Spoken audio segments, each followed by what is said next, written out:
অভিনেতা সিদ্দিকের সাবেক স্ত্রী মারিয়া মিম এবার গলায় চুমুর চিহ্ন বা লাভ বাইট দেখে টেলিভিশনে ইন্টারভিউ দিয়েছেন, আর তাতে নেট দুনিয়াতে উঠেছে রীতিমতো ঝড়। এমনিতেই নানান বিতর্কের জন্ম দিয়ে সবসময় আলোচনায় থাকেন এই মডেল ও অভিনেত্রী। তবে এবার যা করলেন তা ছাড়িয়ে গেছে সবকিছুকে।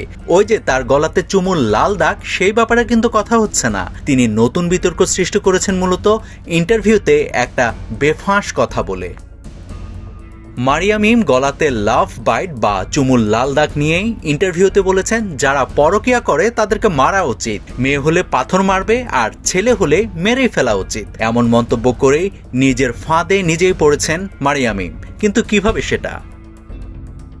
পরকীয়া সম্পর্কে মারিয়া মিমের বক্তব্যের পর নেটিজেনরা নানান প্রশ্ন তুলেছেন। সেগুলোর সারমর্ম অনেকটা এমন যে সিদ্দিকের সাথে ডিভোর্সের পর মারিয়া মিম আর কোনো বিয়ে করেনি, এমনটাই জানে সবাই। যদি সেটাই সত্য হয় তাহলে তার গলায় চুমুর চিহ্ন আসলো কিভাবে? নেটিজেনরা আরো বলছেন, যদি মারিয়া মিম কোনো সম্পর্কে থাকেন তাহলে তার পার্টনারই গলায় এই লাল চিহ্ন বা চুমুর দাগ দিয়েছেন। তাহলে যে ব্যক্তি পরকীয়া নিয়ে ধর্মীয় বা নীতিগতভাবে এতটা সচেতন, তিনি কিভাবে এমন একটা সম্পর্কে আছেন যা মুসলিম অধ্যুষিত বাংলাদেশে মোটেই নৈতিক নয়?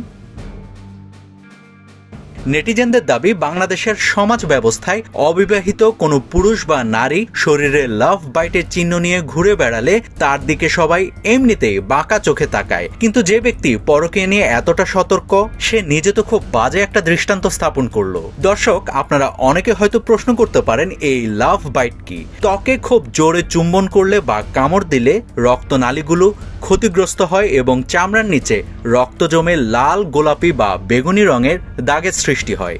সে দাগটাকে লাভ বাইট বলে। এটা পুরোপুরি মিলিয়ে যেতে 5 থেকে 14 দিন সময় লাগে। ডেস্ক রিপোর্ট, সোনালী নিউজ।